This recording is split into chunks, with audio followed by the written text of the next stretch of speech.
Hey guys, it's Allan Whatmore here, and in this video today, I'm going to run you through 9 different ways in order to build a compliant marketing system.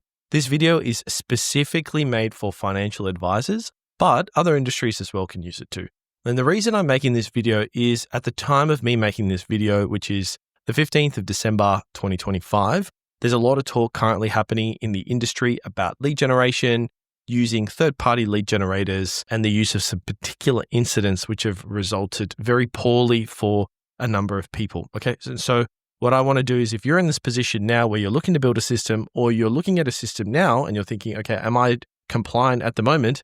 These 9 things are going to apply directly to yourself as well. Okay, so let's get stuck into it. So I'm going to give you in this system and cover off how you can make it compliant, both from an industry perspective, one, and from a just general marketing perspective as well. Okay, and I've got 9 things here for you.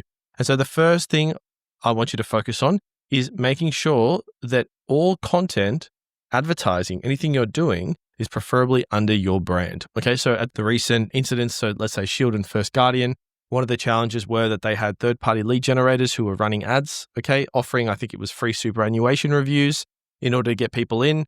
The challenge that happens with that aspect is, one, if you're using a third-party lead generator, is you don't necessarily know what is being advertised by that business, one, okay? Or you might know, but from a results standpoint, it just makes it a really inconsistent experience for the actual person. So they're interacting with one brand and then they're coming through and they're speaking to somebody completely different. So ideally, what you should be doing, and I encourage you strongly to do this, is to make sure that you're advertising under your own brand. So what that means is your social pages are yours, you own them, the content is yours, the emails are yours, everything is being advertised from your own brand specifically, okay, as opposed to buying leads that have been generated from a third-party source and then trying to take them through that process. So hopefully that makes sense. Second thing is to lead with education, right? So a lot of the times, I see people quite often is they'll offer things like a free super review, XYZ, and where preference, you want to lead with education. And I'll tell you exactly why you should do this. One is,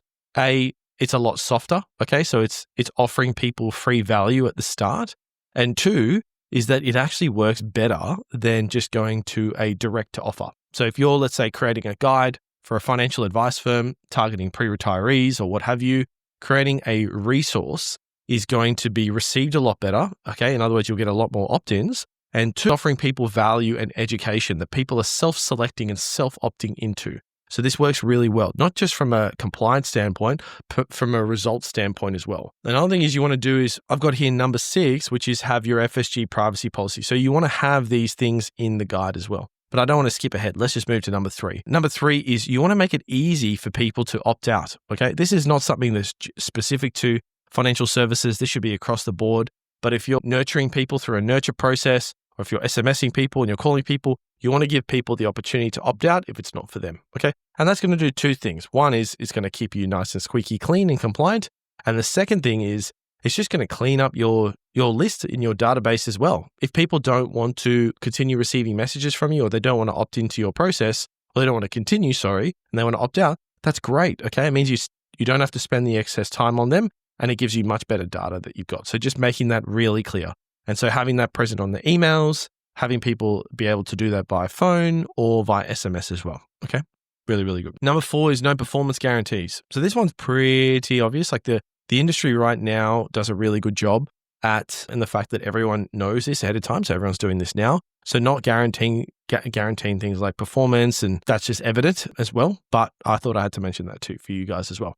Second, number 5 is the language being used. Now what I mean by language is don't use the term like independent financial advice for pretty obvious reasons. Like we all know that as well. So we don't want to use that. No independent as well. Advice. That's pretty much the only thing specifically that comes to mind. I would just note this based off your licensee or your dealer group, or just general guidance from the associations, but avoid using that language as well. In some instances, I know some of you guys watching this, you might have your own licensee, and therefore you may think you can independently. But if you think about it realistically, right, you have your licensee and then you have the firm itself. And so even though you might be the owner of both, the business itself is separate from the licensee. So you're still aligned to the licensee, if that makes sense. So just being very conscious of that too. What was the next one? Okay. Next one is embedding it into the actual system, compliance. Okay. So what I mean is having your financial services guide, your privacy policy, your terms and conditions, all that information embedded into the communication. So if you have a nurture sequence, which you definitely should, then this information should be at the footer of the email, and it should be very easy for people to see. And then below that, you should have the unsubscribe link as well. So just embedding that into the process. Number 7 is to focus on intent, okay, as opposed to trying to convince people. So ultimately, if you note, some of the biggest reasons why people have a bad experience is because they feel like they've been convinced to do something that they didn't want to do on their own accord. And you're just looking for people who want the cheapest rate.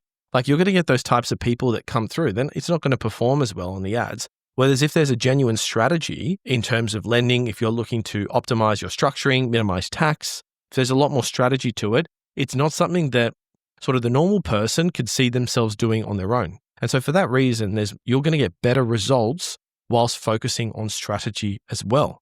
And you're also going to stay more compliant because it's all tailored based on the customer situation. So end messaging is number 8, focus on strategy where you can over the product itself. And then number 9 is invite engagement. Okay. So this is similar to the intent-based thing, but you're not looking to push. You're looking to present the options and pull, like work with people who have the interest. Don't push yourself or try and push your agenda or your solutions on anybody else. Certainly your job is to provide advice, and you do a fantastic job at doing that. But once someone has signed, you'll put together your recommendations for them, but it's up to them if they want to do it, right? So invite the engagement, okay, instead of pushing. And that's really it. So there's 9 things there that I covered off. So where you can focus on running ads or generating leads under your own brand, lead with education, lead with value. Okay. Could be a guide, could be a resource, could be a PDF, could be a webinar, could be a educational video. Make it easy for people to opt out who aren't interested as well, and do it across all forms. Don't do any performance-based guarantees. Okay. Focus on strategy and the person's unique. Use language which is aligned to how you would use it in your general day-to-day. Okay. Like in line with your licensee. Embed all compliance factors into your process itself. So FSG, privacy policy, etc., etc. Focus on understanding people's intent as opposed to trying to convince them with your words. Focus on strategy over product to, again, ensure that it's based on the person's unique situation. And also it's going to perform much better for you as well. And invite engagement, okay, from people instead of trying to push your own agenda on them. So hopefully that makes sense. What's more important is if you're going to work with a firm to do this and help you out with this for you, that they also have the same views as well, okay? Super, super, super important. So hopefully it makes sense. If you'd like to see a system like this with all these 9 points taken into account from a firm that does this specifically for the industry, then there should be a link to book in a call below. You can do that. It's absolutely fine. You don't have to. Otherwise, I hope this has given you enough confidence back into going out and building out your own compliant marketing system and scale your business as big as you can and help as many people as possible. My name is Allan Whatmore. I really appreciate your time. I hope you have a fantastic day, and I will speak to you soon. Okay, bye.